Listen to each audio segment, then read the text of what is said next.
Good morning class. আজকে আমরা লক্ষ্মীকান্তের বইয়ের ভিডিওর থার্ড ভিডিও বা তৃতীয় ভিডিও আমরা নিয়ে আসছি।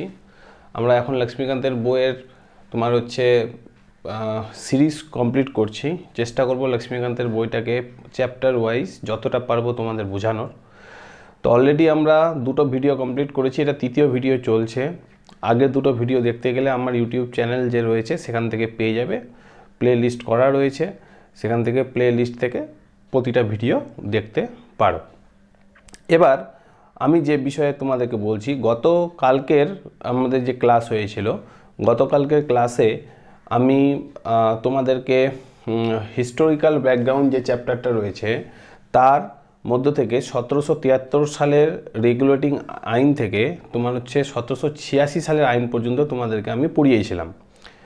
আজকে তোমাদের তার থেকে একটু আলাদা বলতে মানে আমি বলতে চাইছি তার পরবর্তী 1793 সাল থেকে শুরু করে তোমার হচ্ছে 1853 সালের যে সনদ আইন বা চ্যাটার অ্যাক্টগুলো রয়েছে সেইগুলো তোমার এখানে আমরা আজকে আলোচনা করব।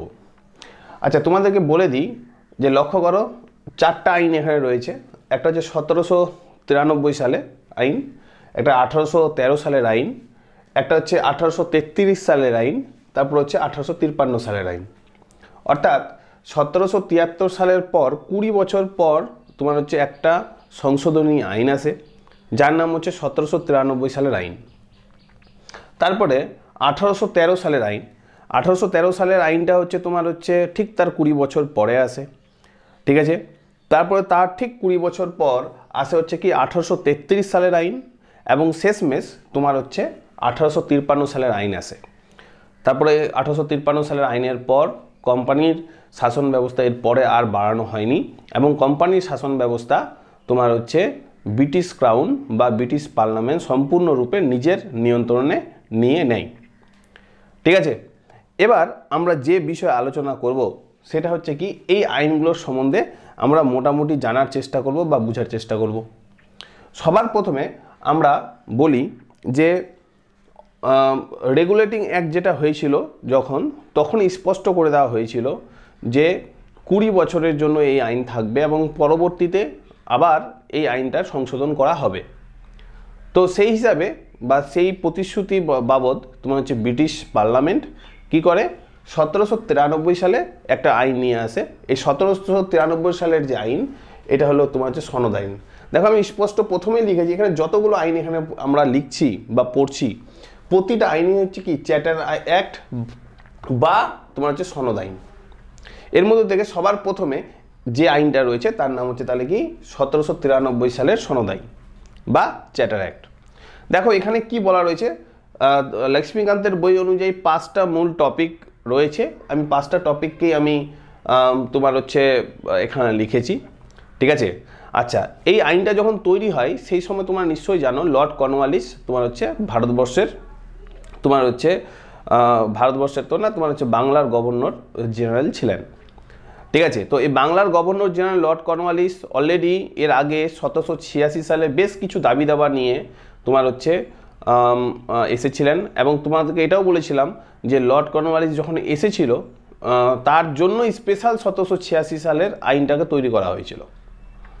বলা বাহুল্য এই আইনটাও কিন্তু তাকে নির্দেশ করেই কিন্তু তৈরি করা বা তার ক্ষমতার চিন্তাধারার উপরে ভিত্তি করেই এই আইনটাকে তৈরি করেছিল ব্রিটিশ পার্লামেন্ট। এ থেকে প্রমাণিত যে লর্ড কর্নওয়ালিসের কিন্তু সেই সময় নিশ্চয়ই ব্রিটিশ পার্লামেন্টে একটা ভালো দবদবা বা ভালো একটা পাওয়ার ছিল, যে ভারত বিষয়ক চিন্তাধারাকে নিজের নিয়ন্ত্রণে আনার একটা ক্যাপাবিলিটি তৈরি করেছিল। এমনকি তোমরা এটাও জানো 1793 সালের দিকেই তোমার হচ্ছে চিরস্থায়ী বন্দোবস্তর মতো ঘটনা কিন্তু লর্ড কর্নওয়ালিসেরই দেওয়া, ঠিক আছে। যাই হোক, আমি আর ইতিহাসে সেই পড়াগুলোর দিকে যাচ্ছি না, আমি একদম টপিক ধরে তোমাদের বইয়ে যেগুলো রয়েছে সেগুলো বিস্তারিত আলোচনা করছি। সবার প্রথমে যেটা লেখা রয়েছে দেখো কি, overriding power extended all the council, তোমার হচ্ছে অল ওভার কাউন্সিল আর হচ্ছে গভর্নর অফ প্রেসিডেন্সিস।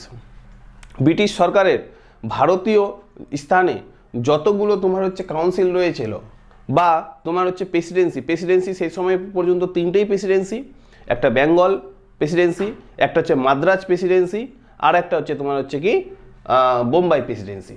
তিনটে প্রেসিডেন্সি ছিল। এই তিনটে প্রেসিডেন্সি তোমার হচ্ছে কি করলো, তিনটে প্রেসিডেন্সি দিয়ে এই কাজটা কিন্তু শুরু হলো। ঠিক আছে, তিনটে প্রেসিডেন্সি দিয়ে। আচ্ছা, তো এই তিনটে প্রেসিডেন্সিতেই তোমার হচ্ছে কি ক্ষমতা তোমার হচ্ছে কার হাতে ন্যস্ত করা হলো, তোমার হচ্ছে মানে আরও ক্ষমতা দিয়ে দেওয়া হলো, মানে ওদের হাত থেকে ক্ষমতা কেড়ে কাকে, তোমার হচ্ছে গভর্নর, তোমার হচ্ছে জেনারেল অফ বেঙ্গলকে। ঠিক আছে, এটা নাম্বার 1। আর সেই সময় গভর্নর জেনারেল অফ বেঙ্গল কে ছিল? Lord Cornwallis. নেক্সট 1 নম্বর হলো। 2 নম্বর কি বলছে? কন্ট্রোল মোর তোমার হচ্ছে দেন বিফোর দ্য ওভার মাদ্রাজ আর হচ্ছে বোম্বে প্রেসিডেন্সিস। মাদ্রাজ প্রেসিডেন্সি এবং বোম্বে প্রেসিডেন্সি যে আগে একটু স্বাধীনভাবে চলতো, তার ক্ষমতা আরও কিন্তু নিয়ন্ত্রণ করা হলো কার দ্বারা?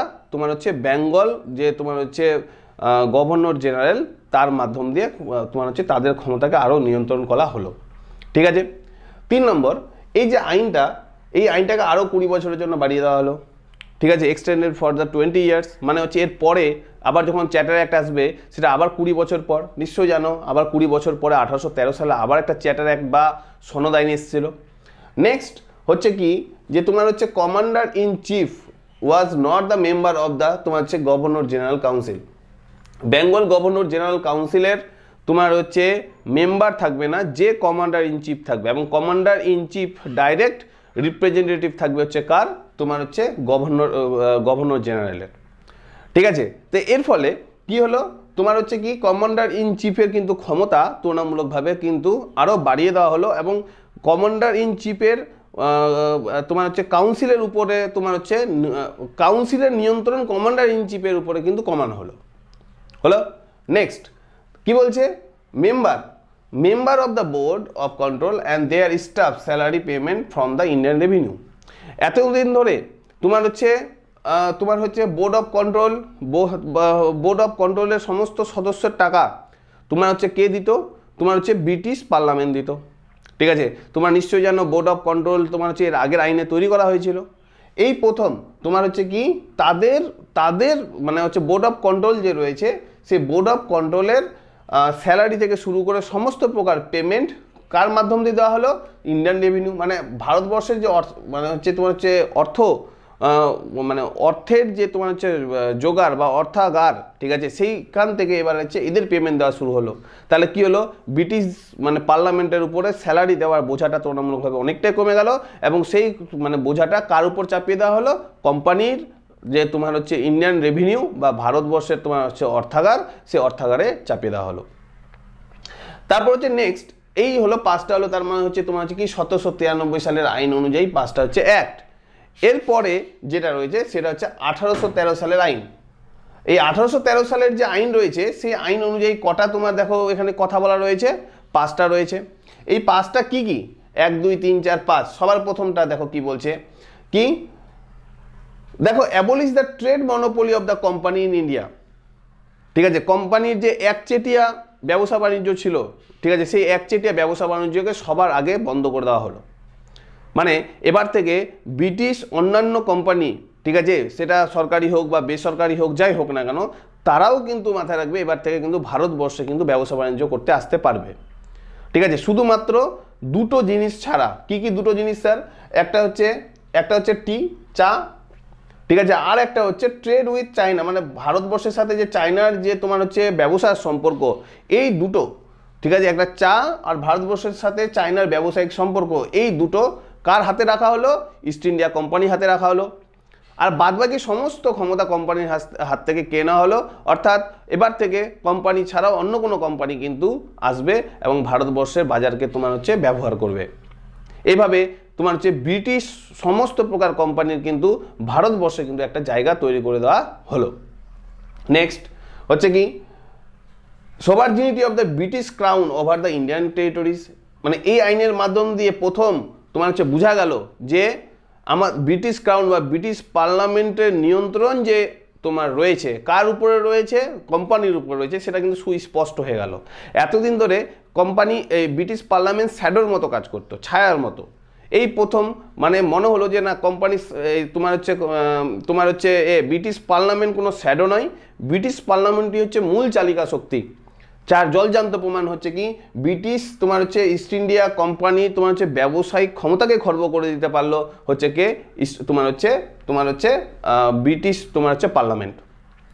নেক্সট হচ্ছে কি এবার থেকে খ্রিস্টান মিশনারি প্রবেশ করলো ইন্ডিয়াতে। এই আইনের মাধ্যম দিয়ে, এর আগে কোনো খ্রিস্টান মিশনারি কিন্তু ভারতবর্ষে আসতে পারেনি। এই প্রথম ভারতবর্ষে কে আসলো, বিভিন্ন খ্রিস্টান মিশনারি আসলো, এবং এই খ্রিস্টান মিশনারিগুলো কি করলো তোমার হচ্ছে এসে তোমার হচ্ছে ভারতীয়দেরকে ধর্ম সংক্রান্ত, শিক্ষা সংক্রান্ত বিভিন্ন চিন্তাধারা দিতে শুরু করলো। এমনকি তোমরা নিশ্চয়ই জানো এই খ্রিস্টান মিশনারিগুলো কিন্তু ভারতবর্ষের শিক্ষা ব্যবস্থাকে উন্নত করতে মানে পরবর্তীতে কিন্তু বিভিন্নভাবে কাজ করেছিল। নেক্সট হচ্ছে কি তোমার হচ্ছে কি স্প্রেড অফ ওয়েস্টার্ন, তোমার হচ্ছে এখানে একটু লেখাটা ভুল হয়েছে, ওয়েস্টার্ন এডুকেশন হবে ইন ইন্ডিয়া।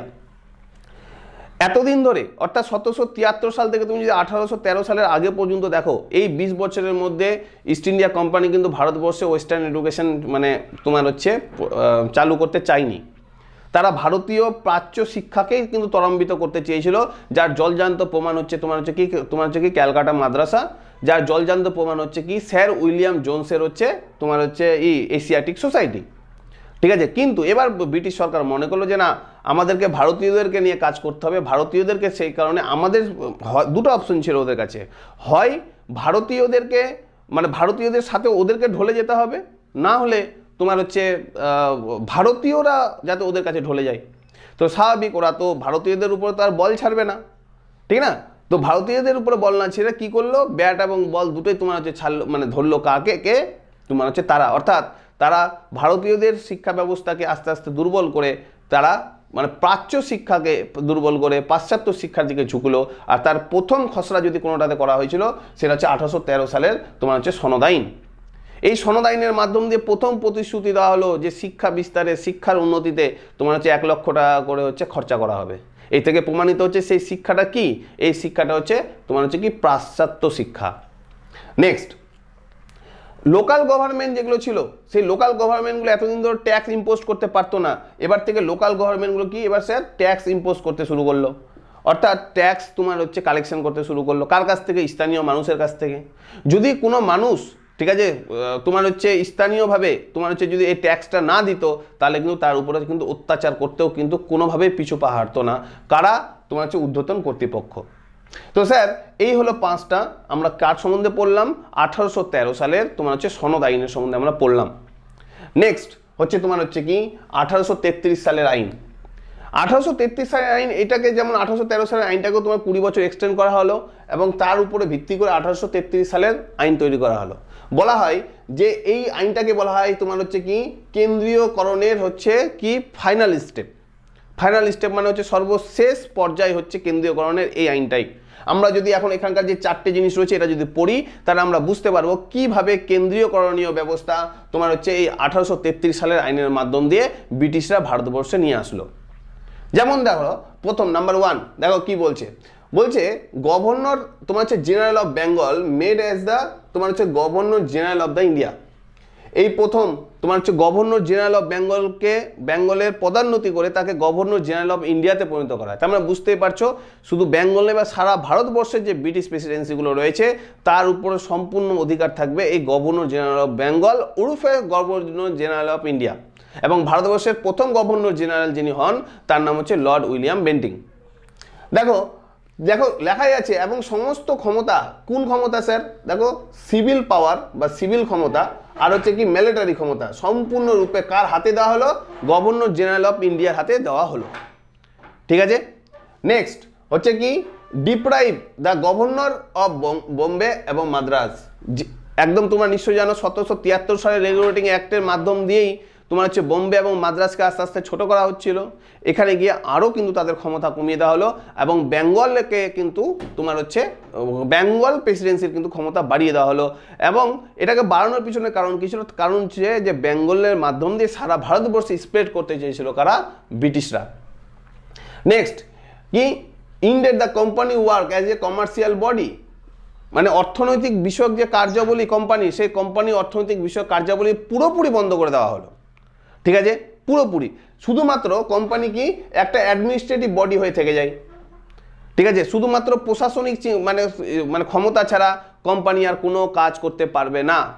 পুরো কমার্শিয়াল বডিটা তার হাত থেকে মানে ব্রিটিশ পার্লামেন্ট নিজের হাতে নিয়ে নিল। অর্থাৎ ব্রিটিশ পার্লামেন্ট কিন্তু তার একটা কাজ মানে তোমার হচ্ছে যদি কমার্শিয়াল মানে ওরা তো প্রথমে ব্যবসা বাণিজ্য করতেই এসেছিল, তো তাদের যে মূল কাজ সেই কাজটা কিন্তু ব্রিটিশ পার্লামেন্ট কিন্তু কার হাত থেকে নিয়ে নিল, তোমার হচ্ছে কোম্পানির হাত থেকে নিয়ে নিল। এই থেকে বোঝা যায় যে 1833 সালেই কিন্তু কোম্পানিকেই পুরোপুরি দুর্বল করে দিয়েছিল এবং কোম্পানি নিজেই বুঝতে পেরেছিল যে আমাদের মানে এখানে কিন্তু আর বেশি দিন সময় নেই।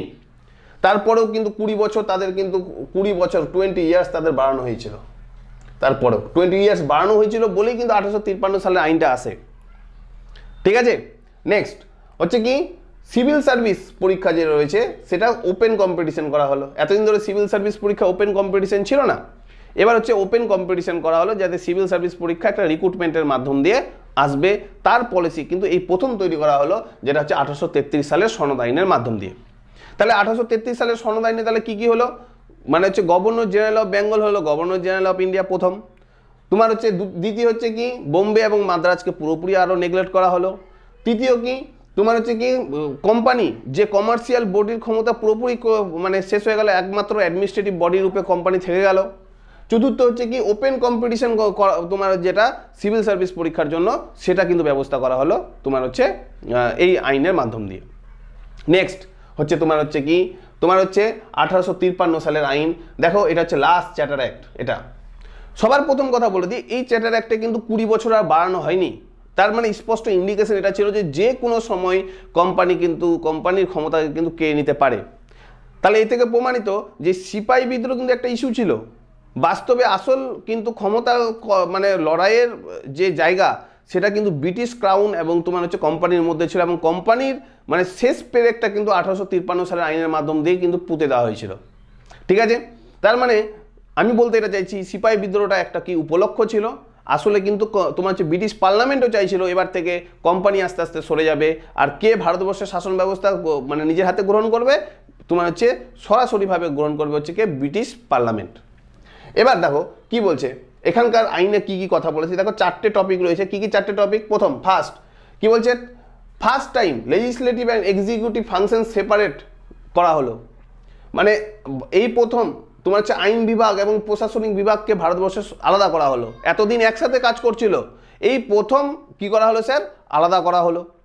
তারপরে শুধু সেটা নয়, বলছে 6 জন নতুন মেম্বার নিয়ে একটা লেজিসলেটিভ কাউন্সিল তৈরি করা হলো। লেজিসলেটিভ কাউন্সিল, এই লেজিসলেটিভ কাউন্সিলের চিফ কে থাকবে, তো তোমার হচ্ছে গভর্নর জেনারেল অফ ইন্ডিয়া। বলা হয় গভর্নর জেনারেল অফ ইন্ডিয়া এবং 6 জন লেজিসলেটিভ কাউন্সিল এদের 7 জনকে নিয়ে তোমার হচ্ছে কি যেটা কমিটি ছিল সেটাকে মিনি পার্লামেন্ট বলা হতো। মানে এরাই কিন্তু সমস্ত সিদ্ধান্ত কিন্তু নিত, আর এই সিদ্ধান্তটা কার হয়ে নিত, তোমার হচ্ছে কোম্পানির হয়ে নিত। 2 নম্বর ওপেন কম্পিটিশন যেটা সিভিল সার্ভিস পরীক্ষা সেটা একদম পুরোপুরি মানে হচ্ছে ত্বরান্বিত করা হলো।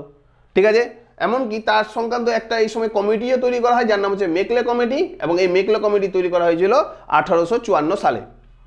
এই মেকলে কমিটি তৈরি করা হয়েছিল 1854 সালে। তারপরে হচ্ছে নো টাইম এক্সটেন্ড, মানে আমি কিছুক্ষণ আগে বললাম যে কোনোভাবে কোম্পানি রুলের এর আগের গুলোতে স্পষ্ট 20 বছর করে বাড়ানো হলো লেখা ছিল। ঠিক আছে, এবার কিন্তু আর কিন্তু লেখা নেই, অর্থাৎ আর 20 বছর কিন্তু বাড়ানো হলো না, যে কোনো সময় কোম্পানির ক্ষমতা কিন্তু খর্ব হয়ে যেতে পারে। নেক্সট হচ্ছে কি 4 member appointed the Madras, Bombay, Bengal and Agra provisional তোমার হচ্ছে গভর্নেন্সি। 4 জন অ্যাডিশনাল মেম্বার যুক্ত করা হলো 4টে প্রেসিডেন্সিতে। তার মানে তোমরা নিশ্চয়ই বুঝতে পারছো এই যে আগ্রা প্রেসিডেন্সি বলে অলরেডি কিন্তু এই সময় একটা নতুন প্রেসিডেন্সি তৈরি হয়ে যায়।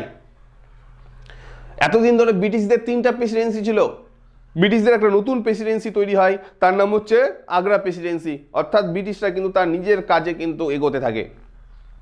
এই 4টা প্রেসিডেন্সির ক্ষেত্রেই তোমার হচ্ছে কি তোমার 4 মেম্বার, ঠিক আছে 4 মেম্বার তোমার হচ্ছে কি হয়, 4 মেম্বার তোমার হচ্ছে অ্যাপয়েন্ট করা হয় প্রতিটাতে। মানে মাদ্রাজেও 4টা করা হলো।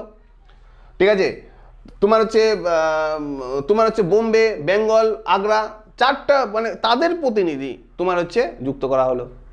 কোথায় যুক্ত করা হলো? গভর্নর জেনারেল অফ তোমার হচ্ছে গভর্নর জেনারেল অফ ইন্ডিয়া তোমার হচ্ছে গভর্নেন্সিতে। ঠিক আছে, এভাবে 4টা মেম্বার কিন্তু ওখানেও যুক্ত করা হবে, তাদের হয়ে কথা বলবে এই কারণে। ঠিক আছে। তো এই হলো 4টা সনদ আইন, একটা হচ্ছে 1793 সালের আইন, একটা হচ্ছে তাহলে 1813 সালের আইন, একটা 1833 সালের আইন, আর একটা হচ্ছে 1853 সালের আইন। 1773 সালের পর সর্বপ্রথম সনদ আইন আসে তাহলে 1793। সেই আইনে তাহলে কি করা হলো, তোমার হচ্ছে লর্ড কর্নওয়ালিসের আরও চিন্তাধারাকে ত্বরান্বিত করা হলো। তার মধ্যে কি কি, তোমার হচ্ছে প্রেসিডেন্ট মানে হচ্ছে গভর্নর জেনারেল অফ বেঙ্গলের ক্ষমতাকে বাড়িয়ে দেওয়া, 20 বছরের জন্য বাড়িয়ে দেওয়া, মাদ্রাস এবং বোম্বে প্রেসিডেন্সির ক্ষমতাকে আরও কমিয়ে দেওয়া, নাকি ইন্ডিয়ান রেভিনিউ থেকে হচ্ছে বোর্ড অফ তোমার হচ্ছে কন্ট্রোলের সদস্যকে পেমেন্ট করা। 1813 সালের যে সনদ আইন, সেই সনদ আইনে কী কী বলা হলো, কোম্পানির পুরোপুরি তোমার হচ্ছে কমার্শিয়াল যে তোমার হচ্ছে তোমার হচ্ছে ট্রেড মনোপলি, সেটা পুরোপুরি বাতিল করে দেওয়া হলো। শুধুমাত্র 2টা ক্ষেত্রে চা আর হচ্ছে চীনের সাথে ব্যবসা বাদ দিয়ে সব দিক থেকে বাতিল করে দেওয়া হলো। ইউরোপিয়ান অন্যান্য কোম্পানিরা, এই ব্রিটিশ অন্যান্য কোম্পানিরা ভারতবর্ষে প্রবেশ করতে পারলো, নাকি শিক্ষা ক্ষেত্রে ওয়েস্টার্ন এডুকেশন চলে আসলো এই সময়। ঠিক আছে। আচ্ছা, খ্রিস্টান মিশনারিগুলো আসলো, এমনকি লোকাল যারা গভর্নমেন্ট, সেই লোকাল গভর্নমেন্ট তোমার হচ্ছে ট্যাক্স ইম্পোজ করতে শুরু করলো। 33 সালের আইনে গিয়ে একদম এটা সেন্ট্রালাইজের একদম লাস্ট স্টেজ, কেন্দ্রীয় ব্যবস্থার একদম শেষ অধ্যায়। এই অধ্যায়ে যদি দেখো তাহলে কি করা হলো, গভর্নর জেনারেল অফ বেঙ্গলকে তোমার হচ্ছে গভর্নর জেনারেল অফ ইন্ডিয়া করা হলো। First governor general of India হচ্ছে তোমার হচ্ছে কে, লর্ড উইলিয়াম বেন্টিং। এই সময় তোমার সিভিল পাওয়ার, মিলিটারি পাওয়ার সমস্ত কিছু ওর হাতে মানে দিয়ে দেওয়া হলো। এছাড়াও বেঙ্গল এবং মাদ্রাজ তোমার হচ্ছে গভর্নরকে আরও দুর্বল করে দেওয়া হলো, নাকি আর হচ্ছে কমার্শিয়াল ক্ষমতা পুরোপুরি কোম্পানির কেড়ে নেওয়া হলো এবং কোম্পানিকে শুধুমাত্র একটা অ্যাডমিনিস্ট্রেটিভ বডিতে পরিণত করা হলো।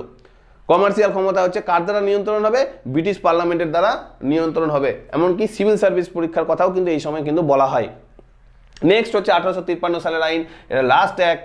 এটাতে তোমার হচ্ছে লেজিসলেটিভ আর এক্সিকিউটিভকে আলাদা করা হচ্ছে। প্রথমে 6 জন অ্যাডিশনাল মেম্বার দিয়ে একটা মিনি ক্যাবিনেট তৈরি করা হচ্ছে। তারপর হচ্ছে সিভিল সার্ভিসের ক্ষেত্রে ওপেন কম্পিটিশনের জন্য একটা তোমার হচ্ছে সেই সময় তোমার কমিটি তৈরি করা হলো, তোমার হচ্ছে যার নাম হচ্ছে মেকলে কমিটি। ঠিক আছে। এমনকি তোমার হচ্ছে কোম্পানির রুল আর কিন্তু বেশি দিন বাড়ানো হলো না। তার পরিপ্রেক্ষিতে তোমার নিশ্চয়ই জানো 1858 সালে কোম্পানির রুল বন্ধ হয়ে যায়।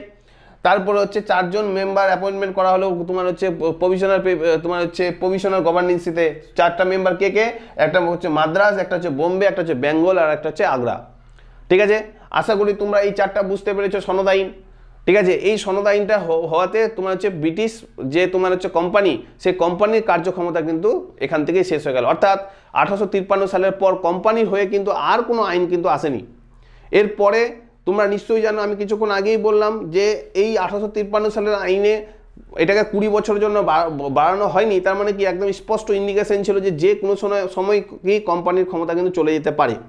তো হুট করে তো আর যেতে পারবে না, নাকি? সেই জন্য ইস্যু তৈরি করা হলো। কি ইস্যু? সিপাহী বিদ্রোহ। যে সিপাহী বিদ্রোহের সময় কোম্পানি ঠিকঠাক করে কাজ করতে পারেনি। এবার একটা কোম্পানি দ্বারা ভারতের মতো এত বড় দেশকে ক্ষমতা করানো কিন্তু সম্ভব নয়। সেই কারণে কি করতে হবে, কোম্পানিকে সরিয়ে দেওয়া হলো। ঠিক আছে। এমনভাবে বুদ্ধিভাবে করা হলো, দেখো যে লাস্ট যে কোম্পানির যে তোমার হচ্ছে গভর্নর জেনারেল অফ ইন্ডিয়া, সেকে লর্ড ক্যানিং।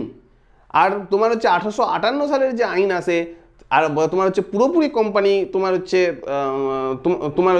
কোম্পানিকে তোমার হচ্ছে ভারতীয় শাসন ব্যবস্থার কাছ থেকে সরিয়ে দেওয়া হয়।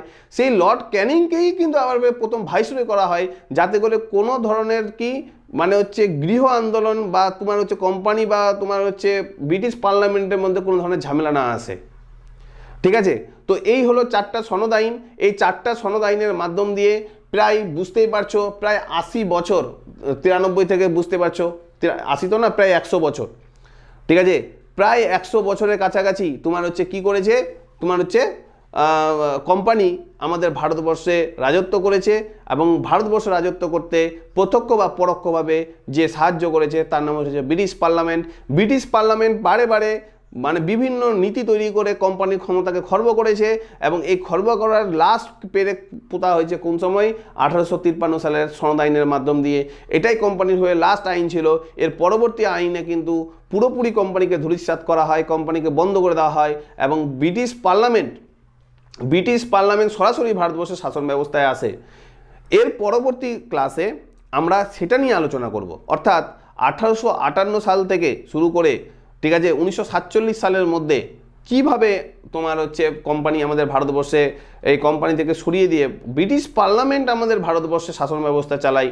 কোম্পানি শাসন ব্যবস্থা চালানোর পদ্ধতি আলাদা ছিল। কোম্পানি যখন শাসন ব্যবস্থা চালাচ্ছিল তখন কিন্তু আমরা জানি যে কোম্পানি কিন্তু তোমার হচ্ছে কি সাম্রাজ্য বিস্তার নীতি নিয়েছিল, যুদ্ধের মাধ্যম দিয়ে সাম্রাজ্য বিস্তার নীতি নিয়েছিল। এর মধ্যে বেশ কয়েকটা যুদ্ধ হয়।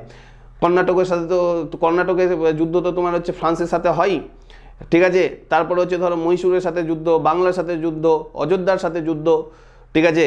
বেশ কিছু যুদ্ধ হয়, সিপাহী বিদ্রোহ যুদ্ধ, ছোট ছোট গৃহ আন্দোলন এই সময় হয়। আর কোম্পানির মূল উদ্দেশ্য ছিল সত্য বিলোপ নীতি এবং অধীনতামূলক মিত্রতা নীতির মাধ্যম দিয়ে বেশি করে ভারতীয় জায়গাকে দখল করা। অর্থাৎ কোম্পানি যতদিন ছিল ততদিন ভারতবর্ষে মানে সাম্রাজ্য বিস্তার নীতিটাই কিন্তু অবলম্বন করেছিল।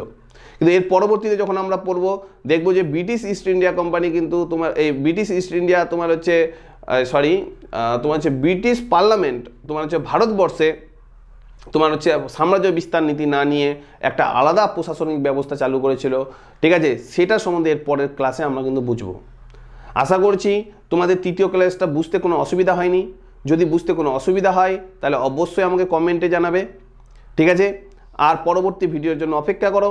আর এই ভিডিওটা যদি ভালো লাগে বা আমার চ্যানেলকে যদি ভালো লাগে তাহলে অ্যাপ্রিসিয়েট করো, লাইক শেয়ার করো, আর তোমার হচ্ছে সাবস্ক্রাইব করো আমার চ্যানেলকে, যাতে করে আমি আরও নতুন ভিডিও করার জন্য আমি নিজে এনার্জি ফিল করি। ভালো থাকো সবাই, আর নতুন ভিডিওর জন্য অপেক্ষা করো, ঠিক আছে। তাহলে ধন্যবাদ, আজকের ক্লাস এখানেই শেষ হলো।